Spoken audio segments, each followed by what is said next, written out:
Okay, good afternoon and welcome to this Friday seminar series at Center for Development Studies. Today we have one of our newest faculty members, Dr. Gogol Mitra Thakur, to speak to us on a paper which he has completed along with two co-authors, Dr. Abhinav Narayanan, who works now at the Asian Infrastructure Investment Bank, and Dr. Robert C.M. Baer from the World Bank. Okay. Now, Dr. Gogol Mitra Thakur has completed his PhD from Center for Economic Studies and Planning at JNU, and he has worked for some time at the Xavier University in Bhubaneswar before joining us in the month of June this year. His specialization is basically in macroeconomics. He teaches macroeconomics here. And he has done this very interesting work along with these two authors on a very important natural disaster which has happened in Kerala about 2 years ago. This is the mega floods of 2018, because the last time we had anything like this of this proportion was in 1924. And during this flood, which affected, as far as I understand, about 12 out of the 14 districts of Kerala, has led to a fair amount of disturbances, in the sense that almost like 500 people lost their lives. Many are almost like 150 people are still unaccounted for, and huge destruction to property and infrastructure happened. But what was interesting was that the response to the state has been, and from the civil society, has been very quick and spontaneous. And a large chunk of money was received into the Chief Minister's Distress Relief Fund, and which the government seems to have used for ameliorating the problems related to this disaster. So CDS was actually involved in the post-disaster needs assessment survey, which the UN did immediately after the survey. And thereafter, we also had various kinds of interventions as far as this issue was concerned. Okay. And if you look at the literature on the mega floods of 2018 is small but growing, mostly contributed by geographers and so on. And I think this is the first time that we are looking at a study which is looking at the economic consequences of this disaster. And given the fact that climate change induced extreme weather events are now going to be, unfortunately, a regular feature, I think some of the conclusions of this study will be very useful in dealing with disasters that may happen in the future. So Gogol, I think the floor is yours now, and you know the rules of the game. It's about 50 minutes and thereabouts, and after which we will have some questions and answers from questions from the floor.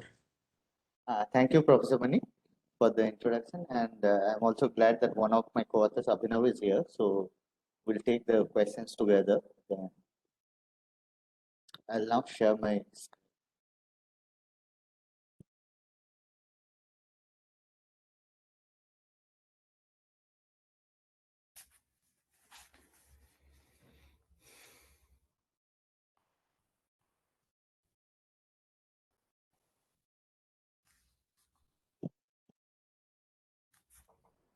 Okay, as Professor Mani introduced, the title of the paper is Natural Disasters and the Economy, Evidence from the Kerala Floods of 2008. It's a joint work with Robert Baer and Abhinav Narayanan.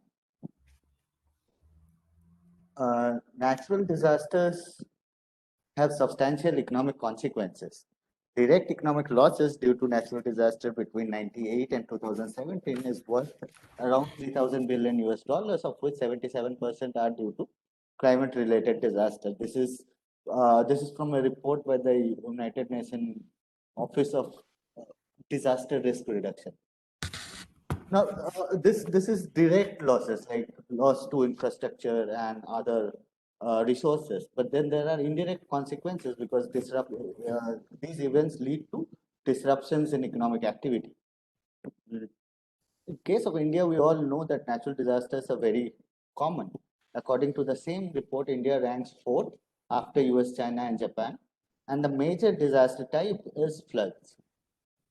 Now, we are looking at Kerala floods of 2018, and given the audience, I don't think I'll have to describe the event in great details. However, I'll just point out few aspects of this event which are important for the empirical exercises that follow.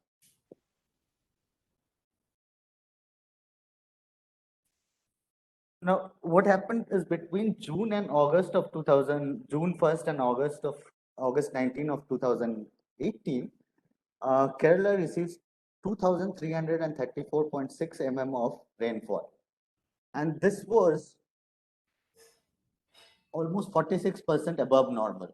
Okay, so in this figure, the red line is daily rainfall from IMD, and the blue line is the long period average rainfall. So this is the normal rainfall. So between June, July, and August, this is 46% more than the normal. And in August itself, it is 163% more than normal. And particularly this peak, this happens between 15th and 19th August. This is almost 70%, sorry, 700% above normal. Now, other than this almost abnormally high rainfall, there were landslides, and the rainfall between 15th and 19th August led to flash floods in almost 13 out of 14 districts of Kerala. This is according to a report by the Central Water Commission. Flooding was particularly severe in the low-lying coastal areas around backwaters and wetlands.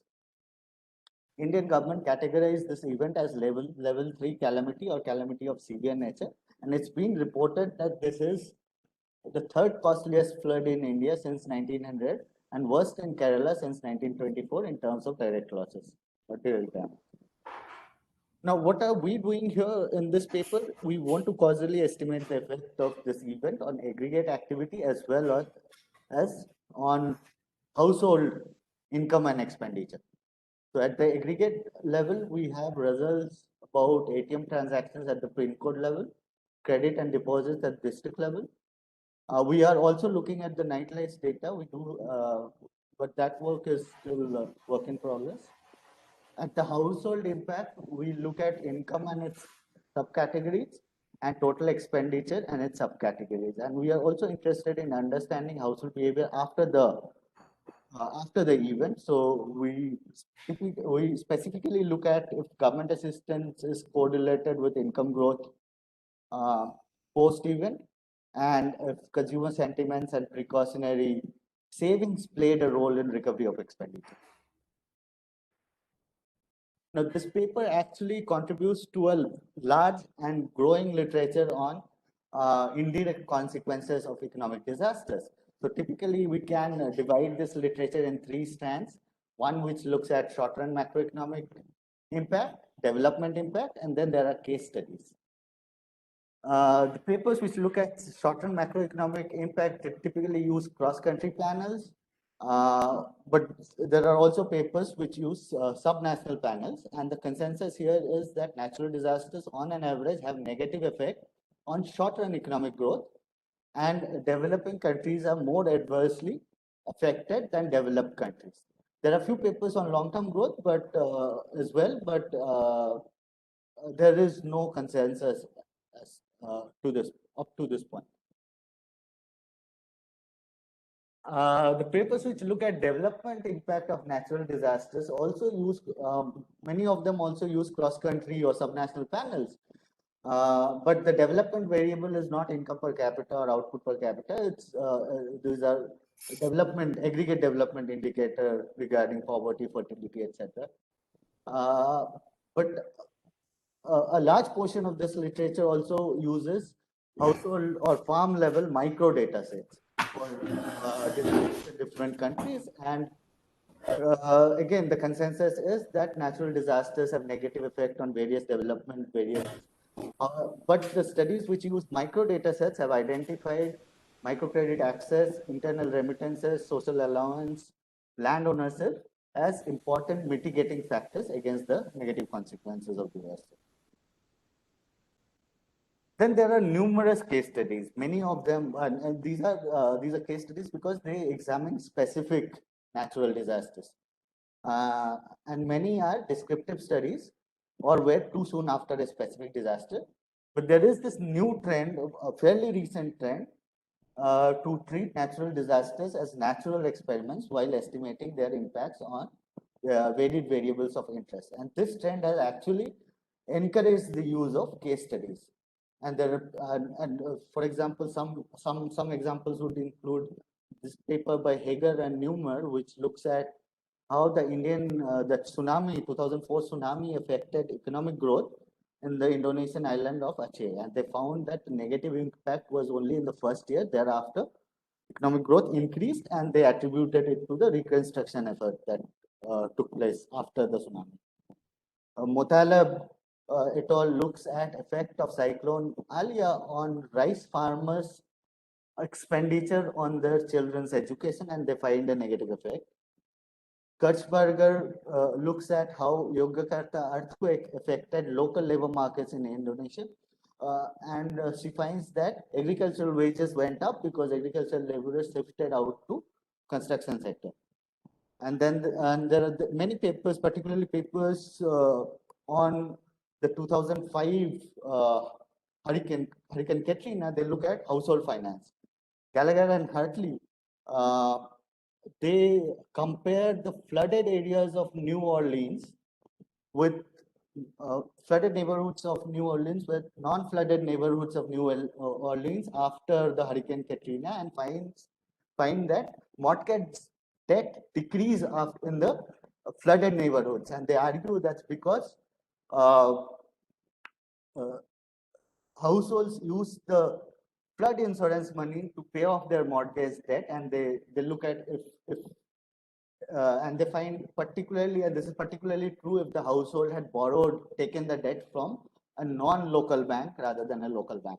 And closer home, there's this paper by Patnaik et al., which looks at effect of Chennai floods of 2015, and they find that there's no effect. They did not find any effect on income. They find expenditure increase, and they argue the households increased expenditure by postponing asset purchase. Now, our paper is also a case study, and we provide results both on aggregate impact of the disaster as well as on households, and we also try to understand how households coped up or try to understand household behavior after the event. Identification strategy hinges on the fact that while this disaster affected almost the entire state of Kerala, it did not affect its there was not much effect on the neighboring states of Karnataka and Tamil Nadu. Now, here in this figure, the red line is the daily rainfall in Kerala, and the green is Karnataka, blue is Tamil Nadu. As you can see, in June, July, and August, there was almost no rainfall in the other two states compared with the rainfall in a comparable magnitude that happened in Kerala. Also, during this period or these 3 months, there was no reporting of comparable incidents of landslides or flooding in these two states. This figure shows our baseline sample. The areas marked in red are districts of Kerala. Areas marked gray are districts of Karnataka and Tamil Nadu, which border Kerala. And units in these red areas constitute our treatment group, and the units in the gray areas constitute our treatment group. For most of our analysis, this is the main sample that we use. But if a particular data is available at the district level, for example, the credit and deposit data that we have is available only at the district level. In that case, we include all districts of Karnataka and Tamil Nadu in the sample. And also, we also look at sentiments, what happened to sentiments after the flood using RBI Consumer Confidence Survey, and that survey is available only at the city level. So there our sample constitutes of households from Trivandrum, Chennai, and Bangalore.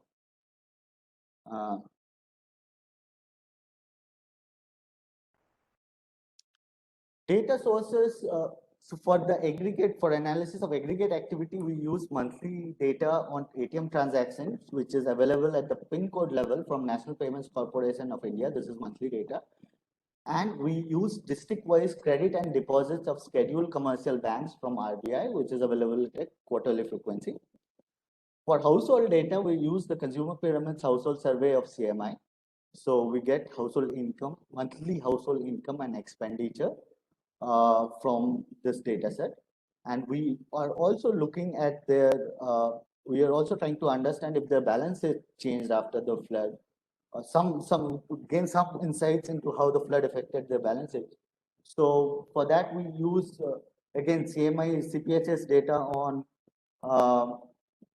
ownership of assets, borrowing and savings, which are, they provide qualitative information on these variables but the frequency is, so what they call a wave frequency, which constitutes of 4 months. Okay, although the households are surveyed at different points in time or different points within a wave of 4 months, but the data comes at a wave frequency. So this the household data set that we have, the baseline data set, consists of 7,055 households, of which 53% are from Kerala and rest from Tamil Nadu and Karnataka. Finally, to understand household recovery, apart from looking at household balance sheet using qualitative information from CPHS, we look at we found this government order from the website of Kerala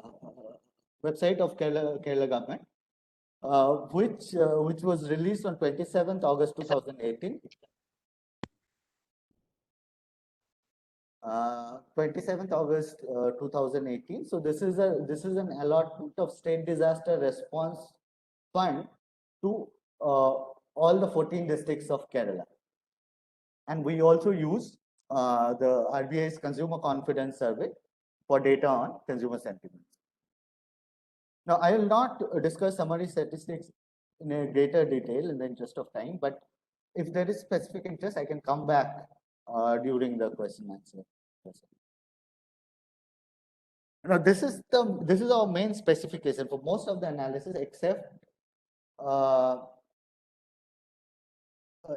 when we are using the RBI data or we are looking at household balance sheets. This is the specification we are using for all the other. So here, Y is the interest of variable, I is cross-section unit. So I can be either pin code or district or household. Kerala I is a dummy that takes, if cross-section unit I is, that takes a value 1 if the cross-section unit is located in Kerala, 0 otherwise.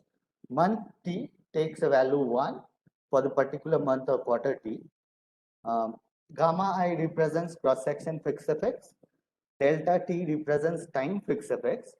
Our sample period is January 2018 to December 2018, whenever we have monthly data. In case we do not have monthly data, then we start slightly ahead from November of 2017.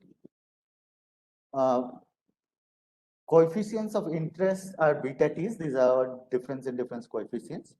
Standard errors are clustered at the unit of observation. So the basic idea here is if the variable of interest is moving parallelly prior to the event,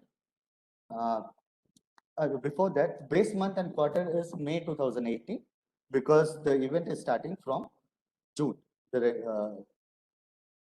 So the idea is if before the event, the variable of interest is moving parallelly in Kerala and the control group, then any divergent after the base period allows us to gives us the causal estimate of the or gives us the impact of Kerala flood on the variable of interest.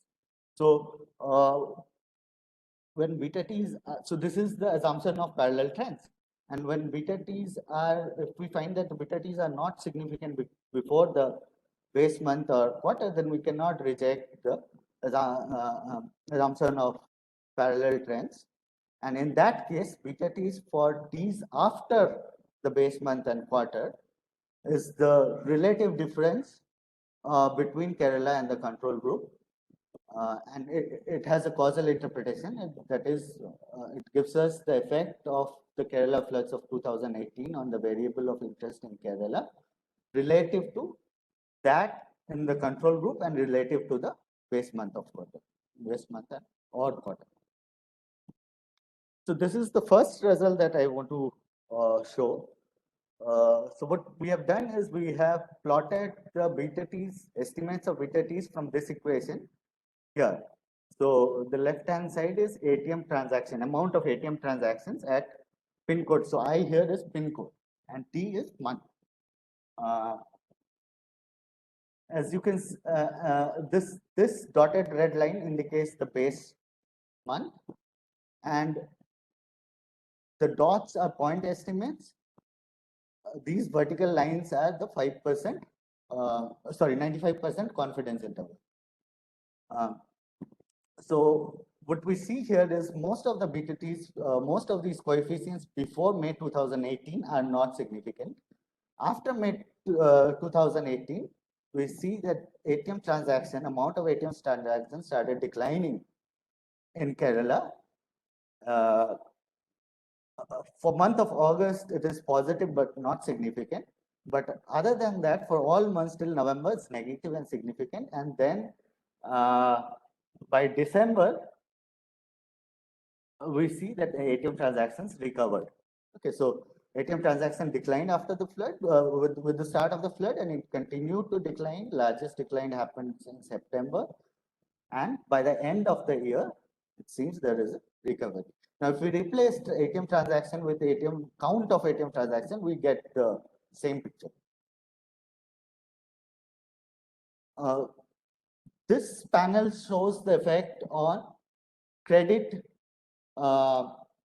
dispersed by scheduled commercial banks.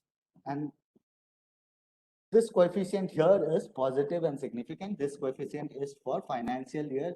So FY19 quarter 3, it is October, November, and December of 2018.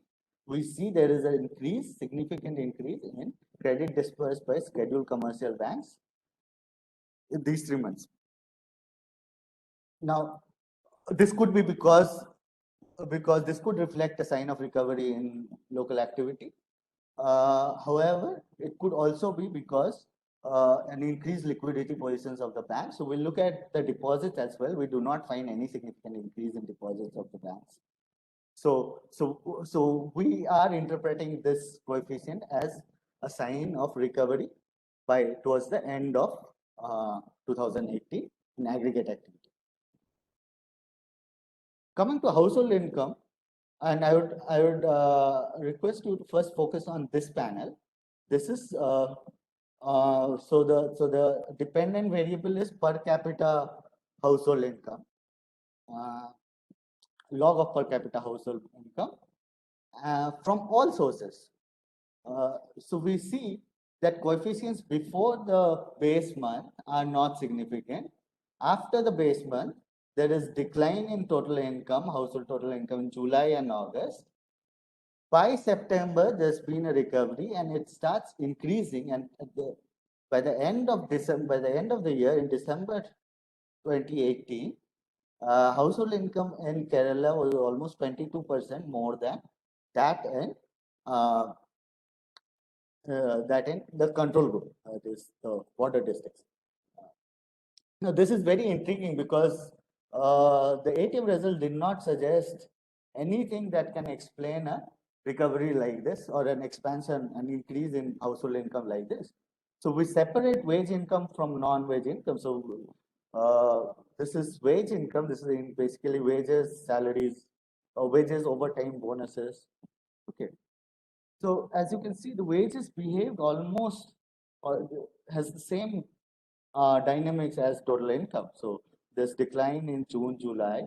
Wages are down even in August. Wage income is down even in August. And then there is a recovery, and then not just recovery, a rapid increase from September onwards, which goes on till December.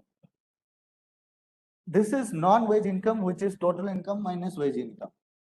This keeps on, and it includes everything. It includes government transfers, private transfers, rent, interest, pensions, dividends, imputed income. It keeps on falling till the end period. And however, I must say that in our sample, 70% of the total household income is wage income. So the pattern of wage income is getting reflected in total income. Now, given the fact that aggregate income aggregate activity, the ATM result, and we are at the moment we are examining the night lights, how the floods affected the night lights, and night lights are considered to be highly correlated with GDP. They also the whatever preliminary results we have suggest a similar pattern as the ATMs. So given that there is no sign of recovery of such extent, which can explain a 22% increase in household income, we believe or we think that this income in this increase in wage income is happening because of an increase in wage rates. Now, we do not have any direct evidence on wage rates. However, we just to cross check, we just looked at the employment data of CPHS. So CPHS collect qualitative information about employment status of every member of the household who is more than 15 years in age, and this is probable. So employed IT takes the value 1 if individual I, when surveyed in month T, has a status employed. Now, for employed, the definition of employed is employed on the date of the survey of the preceding day or have a regular employment activity. So this probability, and this is again, so beta 1 here is the difference in difference coefficient. Now, had the flood increased probability of being employed in Kerala, we would pick up a significant value of beta 1, which we do not. Okay, so it seems to us, given both what we have with the ATM and also this employment thing, there was an increase in wage rates, which could be behind this increase in total income, as well as wage income of households after the flood. Coming to household expenditure, we see a very different picture.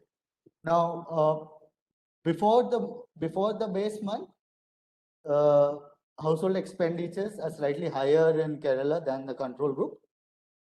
Then they start declining, and they keep on declining throughout the year, though the peak decline happens in September. Now, if you look at food expenditure alone, food expenditure declined in June, July, August, September, then recover and increase in the last 3 months of the year. However, non-essential expenditure, so by non-essential expenditure, I mean expenditure on recreational activities, restaurants, appliances, beauty and health enhancement products, they keep on falling till the end of the year. Now, of course, a concern with these 3 panels here, the coefficients prior to the base months are significant. So, which is a violation of the parallel trend assumption. What we do as a just to we include all districts of for a robustness check, we include all districts of Tamil Nadu and Kerala, Karnataka, and re-estimate this equation. Then what we find that although coefficients of March and February become insignificant, but April still remains significant, although the magnitude declines. Now, CPHS gives occupation, divides household in occupation categories. They have 19 occupation categories. And what we have done, we have clubbed them into 6 groups, and I have reported here only 3 of them. So in this diagram, you see that so here on this diagram, I have self-employed, household categorized as self-employed, white collar and casual workers. So self-employed includes basically entrepreneurs, professionals, semi-professionals, as well as legislators and activists. Casual workers include home-based workers, small traders and hawkers, and wage laborers who are not classified either as agricultural laborers or industrial workers. Now, what we see here is that the total income declines only for the self-employed, and this is true even the other groups that we have, agriculture and industry, and we have a group called others, which includes everything other than these. So we find a decrease in household income only for the self-employed group, that too only for these 2 months, June and August. And towards the end of the year, household income of all category of households have been increasing, and the sharpest increase happens in case of casual workers. Now, I must say that the way CPHS classifies households, it's not that if a household is classified as a agricultural household, it's not true that all its income is coming from agriculture. It basically depends on, so for example, if a household of 3 members have salaried jobs, 2 are agricultural workers, so the household would be classified as salaried class. Although it will also draw income from agriculture sector. Okay, so what we do is that for each of the 6 group, we divide agriculture and non-agricultural income, and we find the same. We find almost the same pattern. See, the wage income of all classes, of all groups of households have increased. There is, but casual workers, the increase is high. Others is also high. But, sorry. This is non-wage income. Non-wage income declines for self-employed groups. So the self-employed groups, so I said the only group which witnessed a decline in income was the self-employed group. And as you can see, this is happening because the decline in non-wage income. There is no effect on the non-wage income of casual workers. So their increase in total income is happening because of increase in their wage incomes.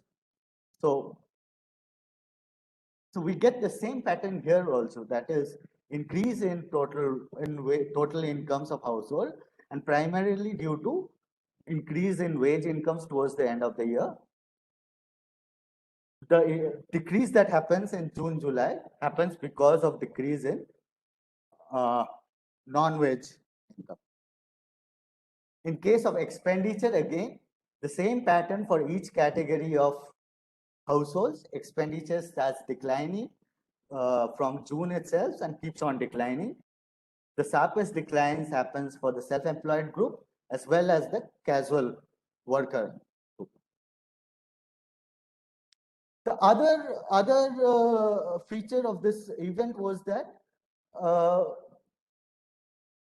since the event was not one event or one disaster event, or it was not that happened in one day, it included rains, floods, landslides. The areas which received the highest rainfall according to IMD were not necessarily the areas or districts that were flooded the most. And from the from the Central Water Commission's report, the need assessment report, as well as a flood image released by the Dartmouth Flood Observatory, we think that these 4 districts were the worst flooded districts, and according to the IMD, these 3 districts were the worst rainfall districts. So what we do here is that we restrict our treatment group first to these 3 districts, which we club them as the heaviest rainfall districts, and then to these 4 districts, which we club them as the worst flooded districts, and re-estimate our basic specification separately for these 2 cases. And this is for the income. So what we find in June and July, incomes decline, household incomes decline in both these group of districts, but the decline was more severe in the heaviest rainfall districts.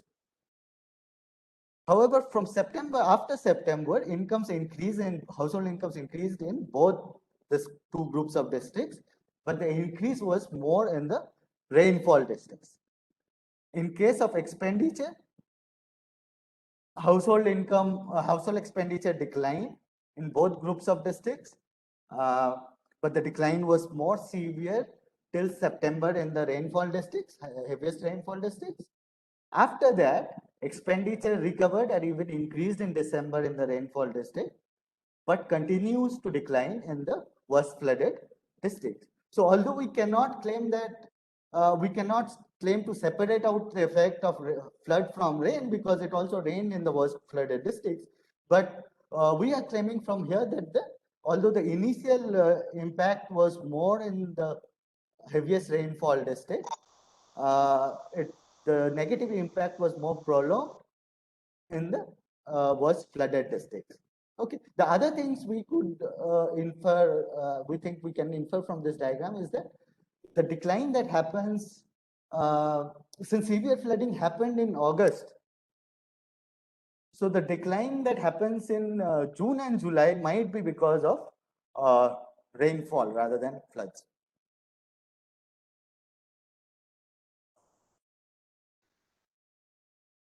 Moving on to household recovery after August. Now here, so this is what so here we want to see if, so one of our aggregate result is that credit disbursed by scheduled commercial banks increased after the flood. Okay, particularly so after August. So we want to see if that's correlated with household income recovery after, or household income change or growth after August. Okay. We also want to see if the relief provided according to the order that we have from 27th, the order that was passed on 27th August by state government. So if that is also related or correlated with income recovery of households. So what we have is here is that this is income change of household I in district D for month T. So income change between month T and August 2018, where T takes values September, October, and November and December of 18. So if that's correlated with credit change in district D, correlated with per capita relief amount sanctioned to district D, income change between May and August. So this is to take into account base effect, and then we control for various socioeconomic characteristics, household characteristics from CPHS. And what we find here, for some reason, for income change between September and August, credit change is negatively correlated. We don't know why. Excuse me. We don't know why. But then there is no effect. There seems to be no correlation between district level credit change and household income change. However, the relief variable seems to be highly correlated. We do the same for household expenditure as well, but there we also control for income change.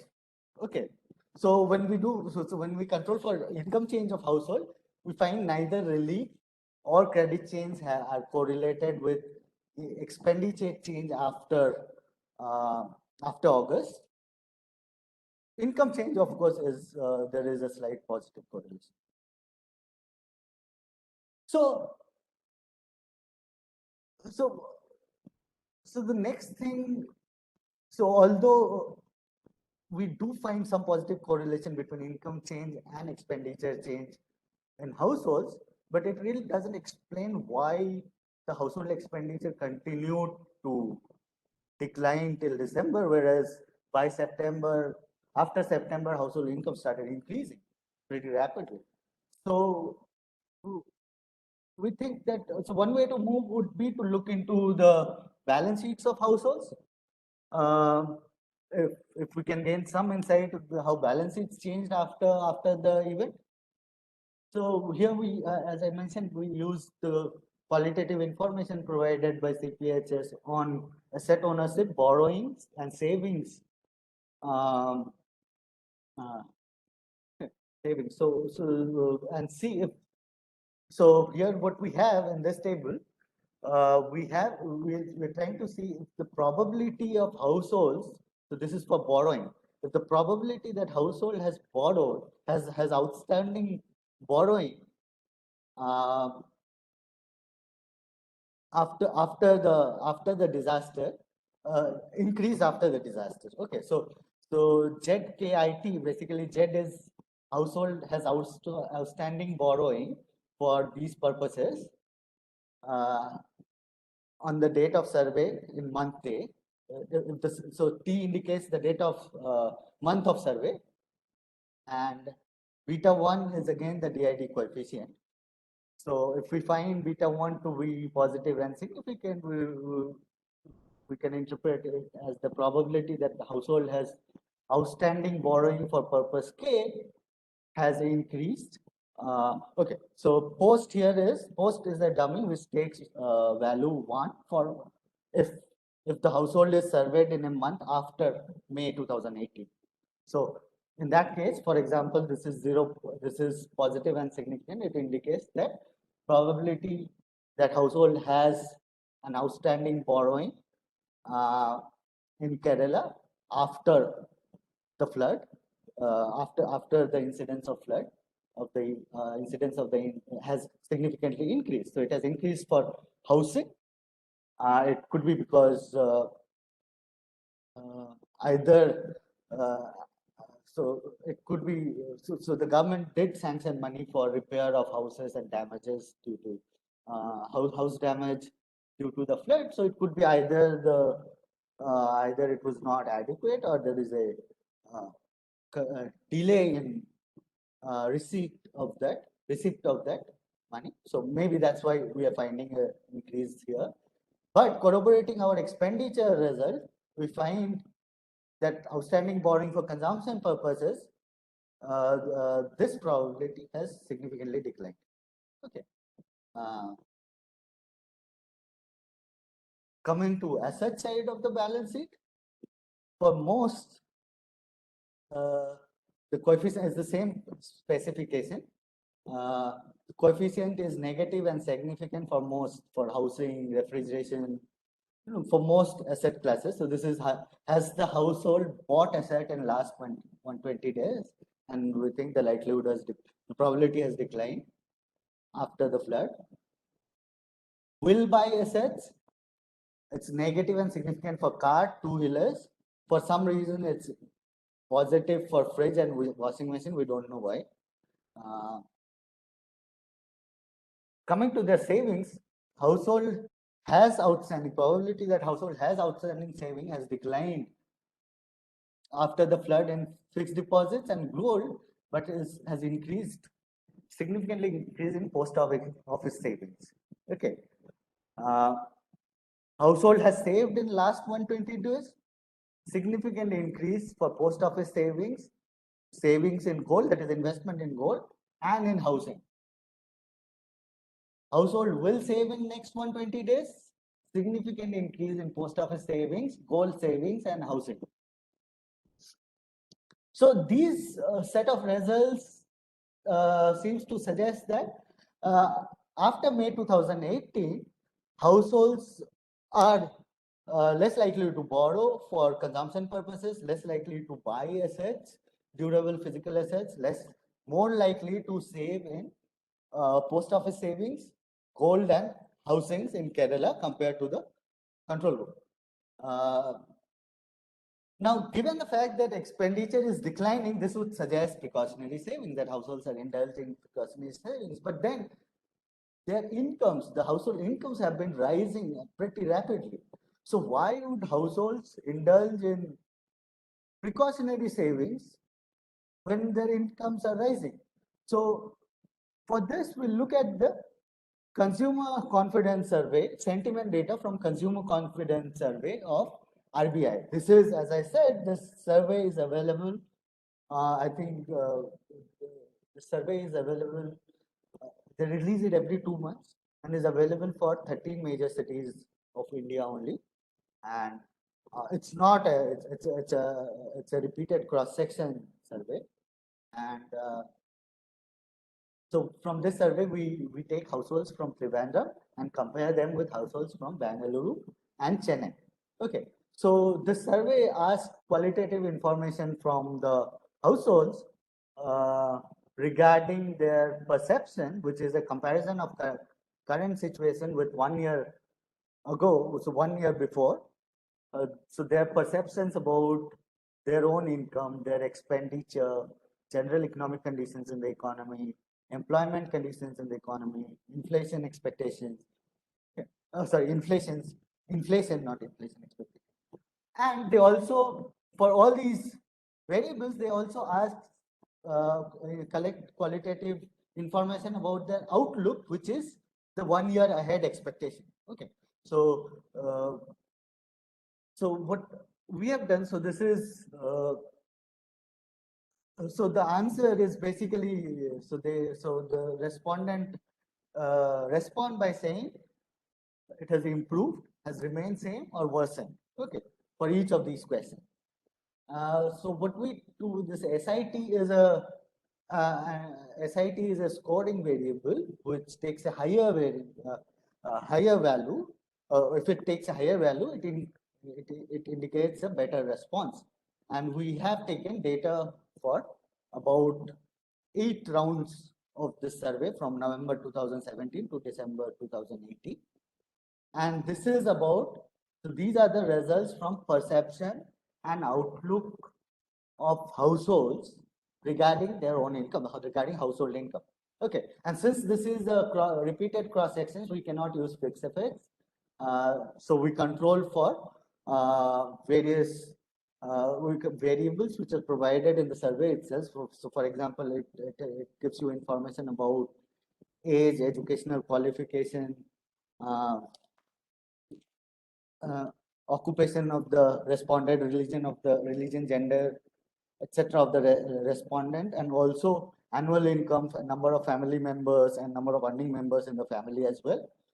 So those are included here. So what we find here is September 2018, both perception and outlook take a hit and do not recover thereafter. Now we do the same for households, for their perception and outlook about general economic conditions and employment scenario. Again, takes a hit in September 2018, do not recover. Same here. So if we are to look at all our household level analysis, it does look like that first set of results which showed that total household income increased, but expenditure, so household expenditure recovered pretty soon and started increasing after September, but expenditure continued to decline till December. So we think household expenditure, increase in household expenditure was because of increase in wage rates rather than an expansion in employment. We think that increase in household income could be positively correlated with the immediate relief provided by the state disaster or sanctioned by the state disaster fund to different districts of Kerala. Coming to expenditure, we think that given that we find that households were less likely to borrow for consumption, they were less likely to acquire assets after the event, they were more likely to save in POS, gold, and real estate. And combined with the sentiment results, we do think that it seems to us that the household indulged in household sentiments turned pessimistic after the event, and household indulged in precautionary savings.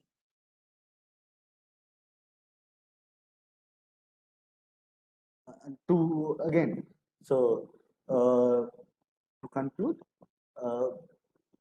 we estimated, we have tried to causally estimate the effect of a major natural disaster on economic activity and household finance in the Indian subcontinent. Our identification strategy relies on a geographical difference in difference method. So the idea was that between June and August of 2018, almost entire state of Kerala was impacted by an extreme rainfall event that led to extremely high rainfall, flooding, and landslides, but the neighboring states were not affected. At the aggregate level, we found that there was disruption in activity, particularly the evidence from ATM transactions, and look, it also seems to us that there were signs of recovery by the end of the year. And as I just summarized, household income was quick to rebound. Expenditure recovery was slow, and in fact, expenditure did not recover. Even by December, expenditure was declining. Household expenditure was declining. Income recovery was primarily because of increase in wage incomes, which we think happened because of increase in wage rates rather than an expansion of employment. Expenditure recovery did not happen because it could be because that sentiments turned pessimistic after the event and households engaged in personal savings. Thank you. Okay, thank you, Gokul. I think the floor is now open. Those who would like to ask a question can ask, unmute yourself and ask directly to Gokul. And you can also put your questions in the chat box and then we will read it out for Gokul.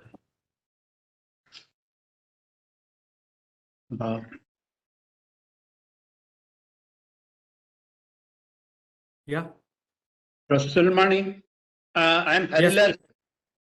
Yes, please do ask. Yeah. Yeah. First of all, congratulations, Gokul and team, for putting together the study because it will be useful for managing future situations. So this will be a very useful input for policymakers. My question is related to some of the government initiatives. Government initiatives cannot be restricted to a particular order and certain kind of disbursements. It covers large number of interventions. For example, I remember the state government's effort to activate MNREGS activities immediately after the flood, particularly in the worst affected areas. And it was a big success. Central government also supported. So number of days offered, number of days of work substantially increased in worst affected areas. And similarly, there was a major initiative to give low-cost credit in these areas. You are likely to get data on this from the Kudumbashree mission. Kudumbashree mission had focused initiatives in flood-affected areas, and they substantially, through their several groups, increased the disbursements at very low level of interest. And also cooperatives and banks in general, because there were several meetings with of the bankers committees in different areas, and there was an effort to make cheap credit available. So all this might have helped the improvement in income. Similarly, government departments have taken a decision. For example, local governments, they changed all the rules. Very liberal kind of norms were adopted to spend money in these areas. Usually, it would have taken more time, but in order to hasten the process, several measures were taken. So the government expenditure, particularly local government expenditure in these areas, picked up substantially. Even normal expenditure, what would have they spent in March, February, January next year? They preponed those expenditure items so that money is available to the people. So if you bring in those activities, those interventions, probably it will help explain the increase in income. But I do agree that probably expenditure in those worst affected areas would have probably increased. But when you take the state as a whole, the flood would have really affected the attitude of people, some kind of pessimism regarding future possibilities, etc. So expenditure, household expenditure, would not have recovered because of this attitude. So yeah, this is the, and of course, one more point. See, when you conclude it, probably it is there in the study. But what are the major lessons that Kerala or other states should learn from the experience here? What is the major policy kind of take? If you had focused on those things, it would have been nice. Maybe it's in the report. So shall I respond? Yes, please, you can respond. Thank you, Professor Harilal, for those comments. About the expenditure, actually, even when we looked at the website for other orders, there were various orders. Probably this is the first order that came, sanction of funds, and that included all the districts. Other orders have come at different points in time, even till 2019.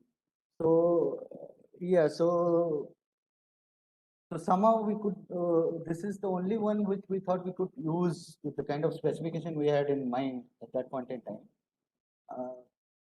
About the local government, so yes, I do agree, sir, that this whatever fund that was allocated, this was not exhaustive government initiative after the flood.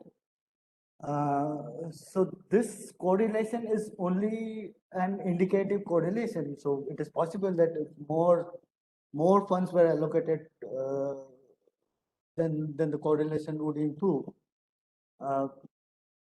But other initiative, yes, we have not. So that Kudumbashree, thank you for the suggestion. I will look into Kudumbashree reports, and if we can find some data for local level intervention and include that would also, because we also kind of agree that this explanation of income recovery is kind of the weakest part of our, so we are not really able to explain the household income recovery to a very in a manner that we would like. About your second, about policy implication also, yeah, so one policy implication. So first of all, so the objective of the paper is to understand the impact and understand household behavior post the flood. So, so one contribution to the literature is there are many papers which find that income recover. Here the recovery is happening much faster than the literature that is there. Second is the complete divergence of response of income and expenditure.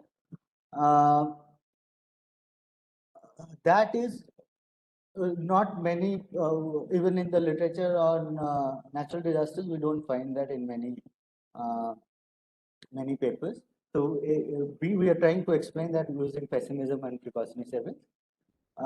Coming to policy impact, see if we can improve our explanation of income recovery and make it better. So right now, although it seems that initial immediate response provided by the government is positively correlated with household income recovery, but we are not very confident of giving a policy recommendation from there because it does not include all kinds of possible government initiative. The data is, so we only have fund allotment at the district level. We do not know what happens from district to the households. So to a certain extent, it might be capturing some general equilibrium effects on the household income because if some part of that fund has been spent in the district, there would be effect on either employment or wage rates. which we were arguing that the impact was on wage rates. But employment expansion, the reason why we were saying that it is probably increase in wage rate is because the increase in household income was lot more than, so there's no such similar recovery we do not see in ATMs. I have not shown the results here, but we're looking at nightlights. There also we see that aggregate activity has also recovered, but it's not 22% above Tamil Nadu and Kerala, which we see in case of household income. The other we can, because the expenditure part is something from where we can draw policy lessons. So even if there is income, income recovery and expansion, that might not, because, and even if it's because of government incidents, that might not translate into higher expenditure by households, and that might have macro implications. Thank you. Okay. Sir, Vinod here, can I ask? Yeah, please do. Please do. Dr. Gopal, I think it was a very interesting paper. Thank you. It was quite nice to also, we were here during the floods were there. So seeing a paper out of the floods is also very kind of, in a way, it is quite a touching thing also. So I have 3-4 queries that I mean, about the paper. I found the paper overall interesting, and the all broad conclusions are also in line with what we have been thinking also about the economy. But there are a few things which I thought it might be you could throw more light on. The first thing is about wage rates. I mean, why is it that wage rates should be rising when there is an economy that is suddenly has been hit with the disaster, and how come there is a wage rate increase in wage rate, even not the existing wage rates? I mean, there is a raise in wage rate growth. That is what is claimed, right? So how come there is a wage rate growth? That's something that remains unexplained. And the second part of it is that the income recovery story. The income recovery story, yes, it could be because the explanation that is right now is being given is about the government efforts. The efforts largely through the government efforts that led to an income recovery, and various ways you were talking about the general recovery efforts through which the income recovery could have taken place. But one of the peculiarities about the Kerala state is about remittances. And that seems to be completely out of this thing. I mean, remittances as a major source of revenue, not for the state government, but for the people of Kerala. It is a major source of revenue. And it is possible that after the disaster, a large share of the large flow of income, revenue, large flow of resources might have occurred through the remittances. Though I don't have any thing to substantiate what I'm saying, but it is logical, I think, so that remittances would have substantially increased during this period after the floods, right? There were official channels that were closed by the government of India at that point of time, that they were not allowed when there was news about UAE government trying to help the Kerala state and all, but the government of India not allowing and all those things. But informal channels were very active during this period. But that does not find a place. I mean, I don't know whether you will be able to bring that into the discussion, but I think that does play some role in the overall income expenditure story, the income story that we are trying to explain over here. So in that direction, for that to come out, is there a way to tease out what was the contribution of the government in the income recovery, or the government spending and other things in the recovery versus the private spending or private remittances and other factors that is leading to the recovery, that led to the recovery? Is there a way to see that, so that we can be kind of confirmed that it is the government efforts itself that is playing out, or how far did the government efforts led to this thing? That's the third thing. And the last thing is about the investment, precautionary motive, and what we call investments that are precautionary motive investments as a savings. Now, land was one of the what we call primary ways of investing in Kerala. Land itself. One of the most important ways in which people invest in Kerala is by spending on land, saving up on land. That's the main thing. Now, floods actually created a complete change in that perception. Land was no more safe as a as an investment anywhere. Now, it's not only in the hills. It was like even the plains land was no more a safe investments. You do not know whether you will be able to get that kind of returns that land used to bring from earlier periods, right? So I am thinking aloud that whether is it precautionary investment that is happening, or is actually diversion of investment spending that used to occur in land and other this thing that is getting diverted to other forms of investment assets, and especially in housing. And housing is spending, the rising housing spending. I don't know whether it is true, because many houses were affected during this particular period. And it could be a reinvestment that is happening actually in the housing, rebuilding houses of reconstruction of houses also. That could be one of the things that is showing. But anyway, overall, I enjoyed the paper very much. Thank you very much. These are some of the thoughts that I have. Thanks. Thank you, Professor Vinod.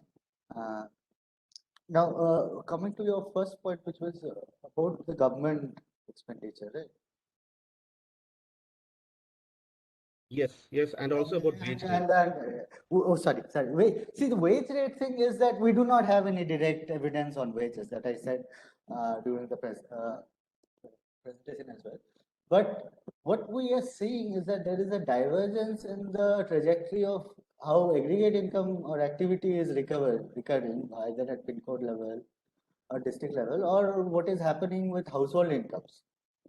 Okay, and also the employment, the probability of being employed as per CMI or CPHS, that's also not increasing in months after May 2018. So from there, it's our conjecture that wages increase, because wage incomes can increase at least theoretically only two ways: either the rates increase or there is an employment expansion. So one could be, and this is although, and we really do not have enough information to actually explain the increase in wage, or actually show whether or not wage rates have increased and explain that. Although our conjecture is based on the fact that it could be because labor demand exceeded labor supply, or there was, so whatever, if there was a reconstruction effort that was going on in the economy, that spilled over in the labor market as labor demand, and that increased wage rates rather than employment. So that's what we think at this point. And about the government expenditure and the remittances, yes. So yeah, in our in our sample also 20% of the households get private transfers, which include remittances according to CPHS.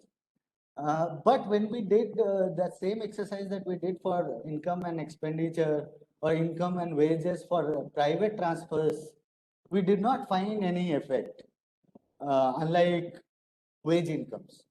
Now, your second suggestion about including us in the income recovery story, that we have not thought about, and thank you. We will try to see if even at least for households which receive transmissions, remittances, whether that's affecting the recovery story. That's nice.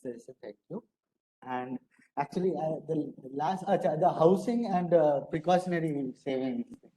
Now, what we are seeing there is the changes in probabilities. So yes, probability that household has outstanding borrowing for housing. Borrowing for housing has increased after May 2018, and it could be because of the reason you said, that they needed funds for repairing damaged houses, and also because it could be because government was also sanctioning funds for repair of damaged households. It might be that was not sufficient, or that was coming after a delay, and that's why some of the households started borrowing for that. In case of savings or investment of households, we do find that the probability of investing in POS, gold and real estate has increased significantly after the flood. Now, we do not have the magnitude, so we cannot really say whether they have actually reallocated their wealth portfolio or not. But then it's not just for Kerala. I think the literature on Indian household finance shows that this is true for entire country, that households have a very strong preference for physical assets, including houses and also gold, particularly Karnataka, Tamil Nadu and other, not so much about Kerala. So we do not know. So it's either they are saving. So for example, we see the probability of saving in fixed deposit is going down at the same time when gold, housing and POS are increasing. So it could be because that it's like they never wanted to save in fixed deposits because they prefer uh, gold and real estate. And this event has led to both precautionary savings and more so reducing savings in fixed deposit and increasing savings in instruments that they already prefer. About allocation between housing and gold, I don't think we can comment with what we have. Okay, thank you. That's good. So did you have any additional question? No, I don't have. Thanks. I'll also, so Abhinav, if you want to comment something on this, so that.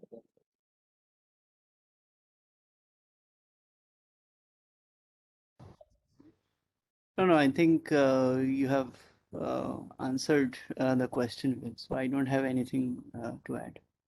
Okay. Okay, any more questions? I can see some experts have turned up now. For instance, I can see Dr. Ravi Raman has joined us. So Ravi, would you like to ask any questions? Sunil, thanks. It would be unfair, because I was not here to hear the presentation. So Okay, it would be a bit unfair if I ask questions. Yeah, okay, that's fine. thanks. Any further questions?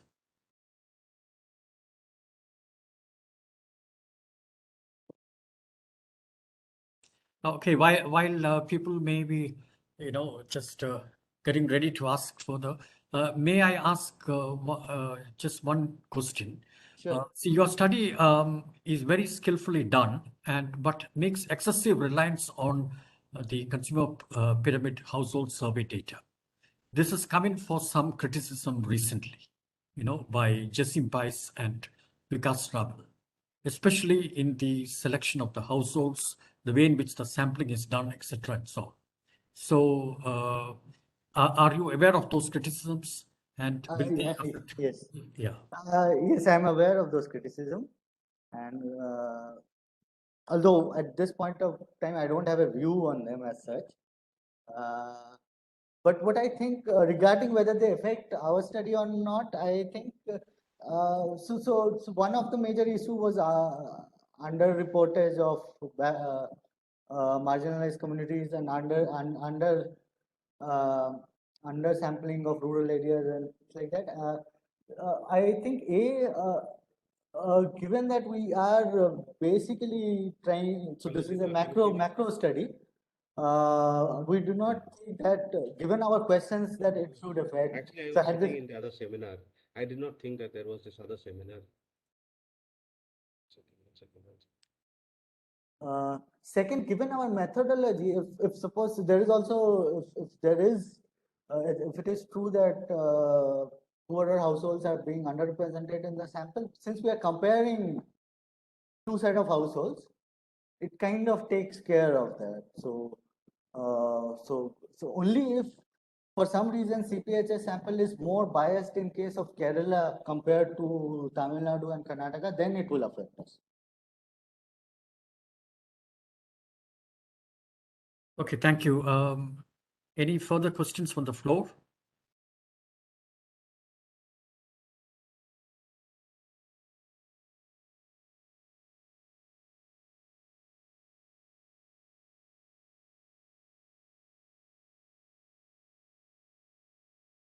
Okay, it looks like there are no further questions.